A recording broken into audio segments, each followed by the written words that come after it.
बिस्मिल्लाहिर्रहमानिर्रहीम। अजीजा ने मन आपको मेजर आदिल राजा का सलाम पहुंचे। आज की इस दूसरी लाइव स्ट्रीम में मैं आपको खुश आमदीद कहता हूँ। आज 9 जनवरी है।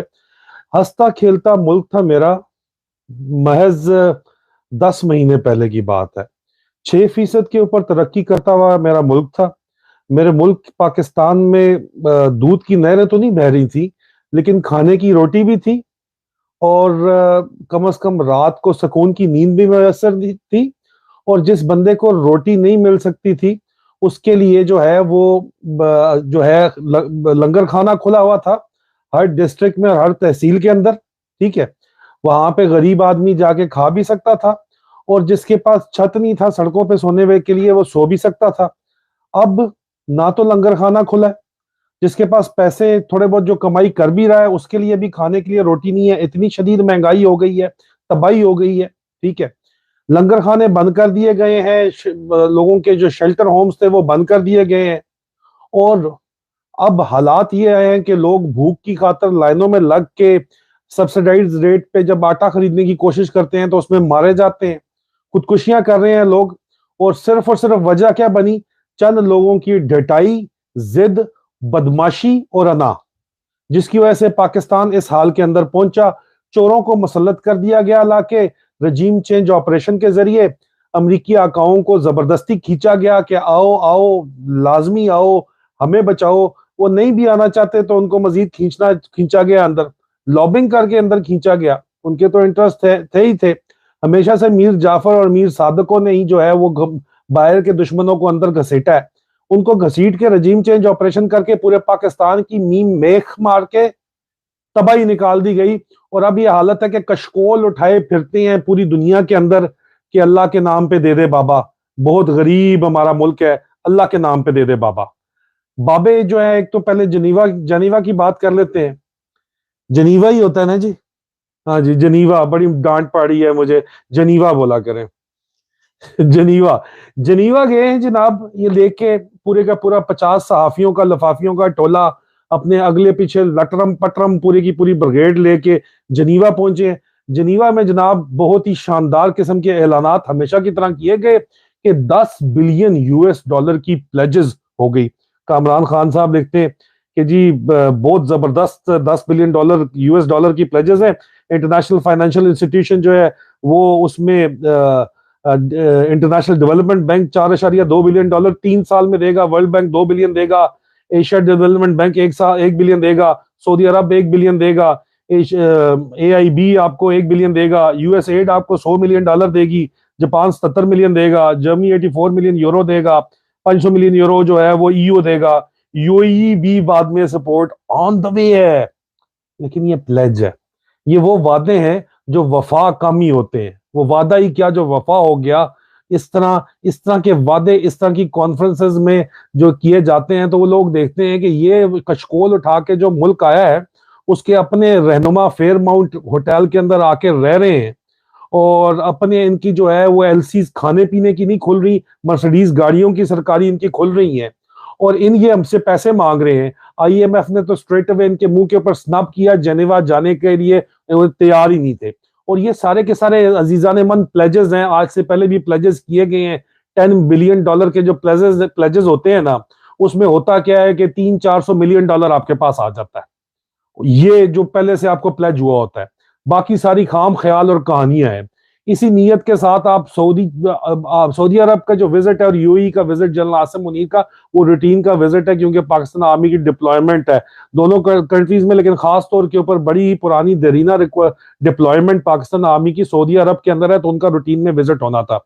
उसको इन उम्मीदों के साथ उन्होंने बांध दिया कि जनरल आसिम मुनीर को भी जो है वो इन्होंने आर्मी चीफ को दिखा, इस इमेज के साथ पूरी की पूरी दुनिया में आर्टिकल लिखे गए कि जी फाइनेंशियल क्रंच है पाकिस्तान में, मतलब कशकोल लेके वहां पे जा रहे हैं और वहां से हमें कोई रिलीफ मिलेगी, जिसकी आज आपको खबर दे रहे हैं कि जी प्लेज हो गया 1 बिलियन डॉलर।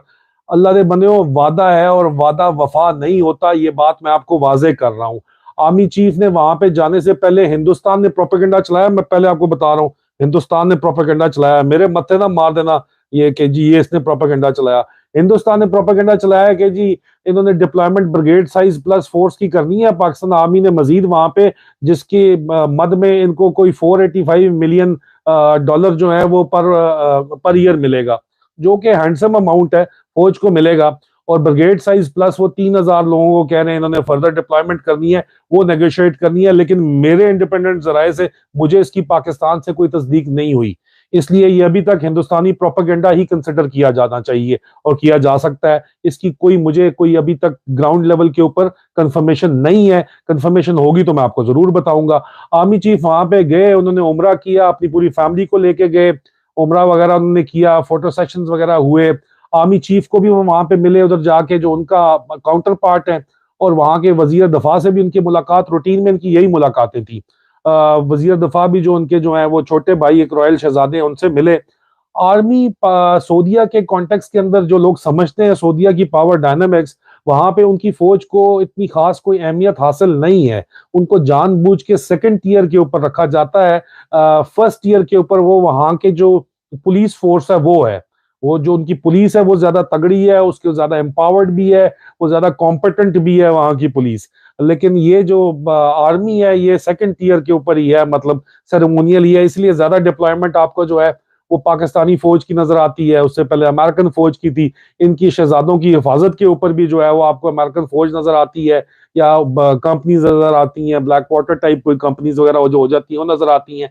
अब सुना है कि डिप्लॉयमेंट के अंदर पाकिस्तान आर्मी की डिप्लॉयमेंट को भी शायद शामिल किया जाए उनकी प्रोटेक्शन ड्यूटीज के ऊपर।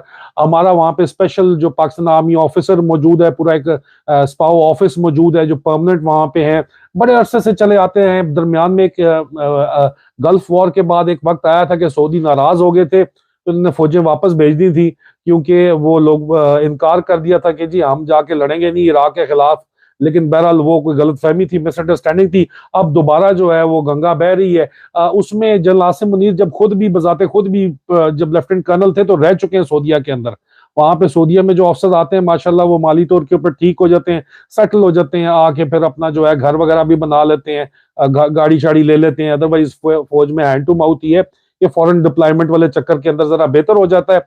और तनख्वाहें जो हैं वो जीएचक्यू को भी मिलती हैं, उसमें शेयर मिलता है बराह रास्त जीएचक्यू के थ्रू उनको मिलती हैं बहुत सी तनख्वाहें यूएन मिशन फॉरेन डिप्लॉयमेंट की। तो इसलिए फॉरेन एक्सचेंज रिजर्व जो है वो जीएचक्यू के पास भी आता रहता है, जिससे वो अपने कोई स्पेयर्स वगैरह खरीदने, इक्विपमेंट खरीदने उसके अंदर भी इस्तेमाल कर सकते हैं।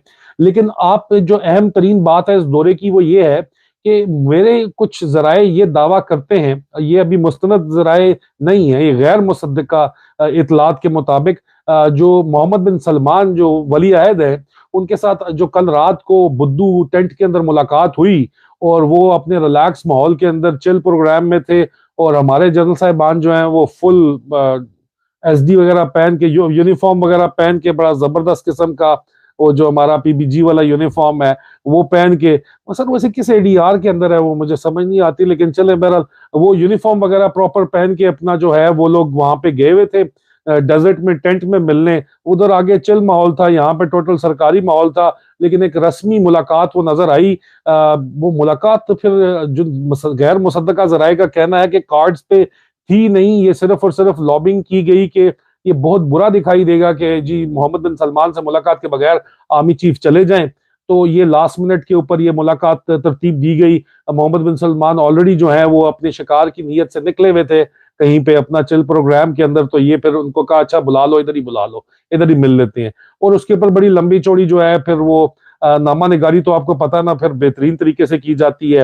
वो फिर ऐसे थोड़ी अरशद शरीफ कहते थे कि शफीक बाज आ जा, शफीक ने पूरी गेम चलाई और बड़े खूबसूरत किस्म की नामा निगारी की, और वहीं पे जो है बड़े बड़े हैंडल्स ने कह दिया कि जी 1 बिलियन प्लेज भी कर दिया है जनीवा कॉन्फ्रेंस के अंदर। प्लेज जी हुआ है, वो वादा ही क्या जो वफा हो गया। लेकिन ये सेरेमोनियल सी बातचीत लगती है दरमियान में, क्योंकि आप ये भी देखिए कि ये भी अफवाहें फैली हुई थी कि जनरल आसिम मुनीर की अपॉइंटमेंट के ऊपर सऊदी अरेबिया को एतराज है।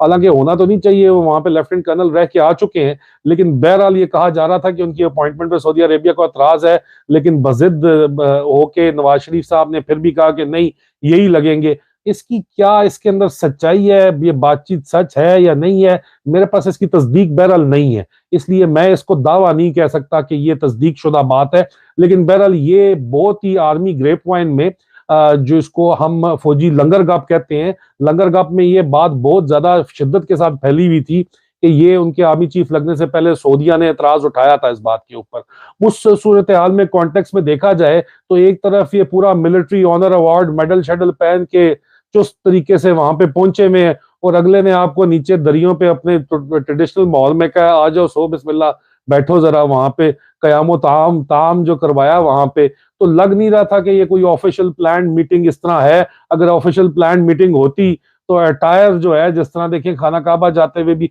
अटायर आप चेंज कर लेते हैं ना, अपना अटायर आप मौके की, फौज में ये बड़ी खूबी है कि वो मौके की मुनासबत से उनका अटायर होता है, अटायर फिर आप उस लिहाज से चेंज कर लेते हैं।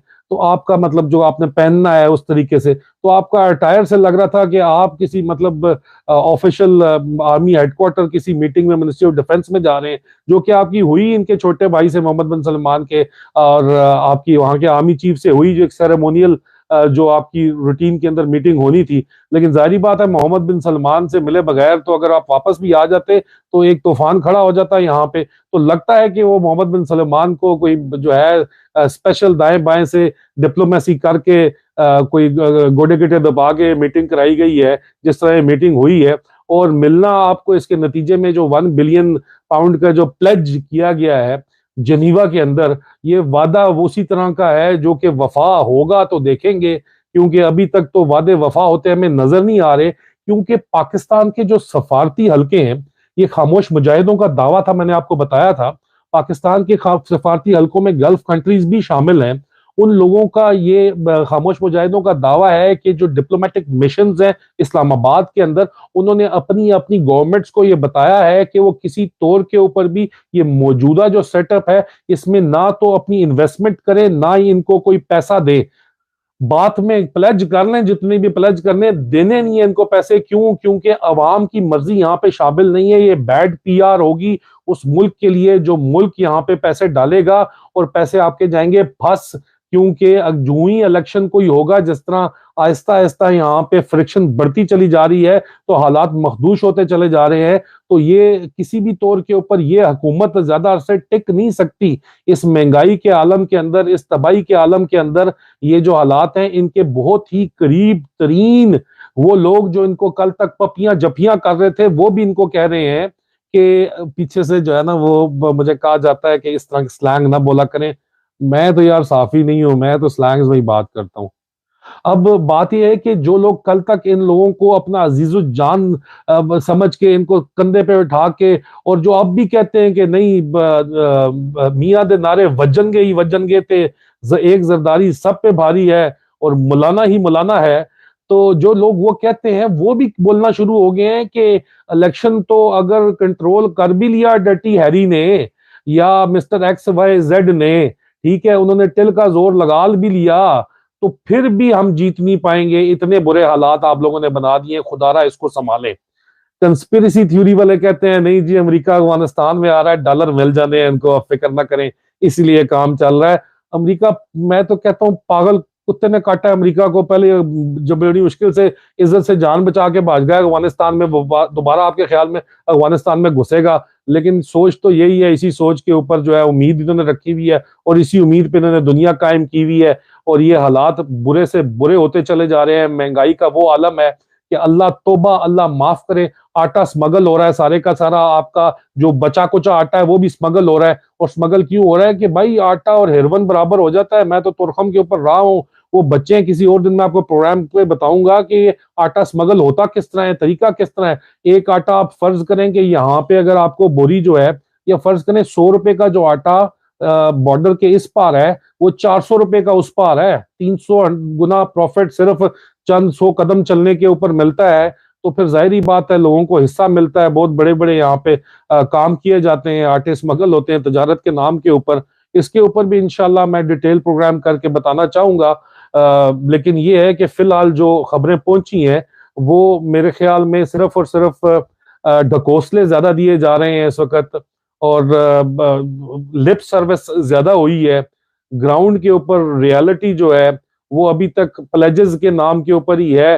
कमिटेड, इस वक्त कमिटमेंट कोई भी नहीं है, सिग्नेचर कोई भी नहीं है। इस तरह की प्लेजेस जो है, पहले जब फ्लड रिलीफ के लिए कॉन्फ्रेंस हुई थी तब भी प्लेजेस तो बेतहाशा, इतना 20 बिलियन तक की भी की गई थी। ग्राउंड के ऊपर जो है पैसे जो पहुंचे थे वो सिर्फ $400 मिलियन पहुंचे थे।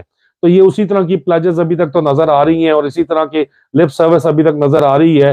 क्योंकि जिस कौम के अंदर खुद ही गैरत, हिम्मत, हया और शर्म नहीं होती, उस कौम को बाकी दुनिया के लोग भी उस कौम के लीडर्स को इसी तरह धुतकारते हैं और पूरा करते हैं। बस बुला के मुस्कुराहटों से, जाली मुस्कुराहटों से खाना शाना खिला के, रोटी शोटी खिला के तोड़ देते हैं और कहते हैं जाओ शाबाश अपना काम करो। क्योंकि उनको भी हकीकत पता है कि अगर हम पाकिस्तान की आवाम की मुखालफत में जाके इन लोगों को जो सुपर इम्पोज किए गए हैं सपोर्ट करेंगे तो हमारा अपना पैसा ही डूब जाना है, हमारी गुडविल डूब जानी है, हमारी सॉफ्ट पावर हमें जो है वो भी डूबनी है। तो इन मुख्तसर अल्फाज के साथ मैं आपसे इजाजत चाहता हूँ, बशर्ते जिंदगी इंशाअल्लाह बहुत जल्द दोबारा मुलाकात होगी। फी अमान अल्लाह।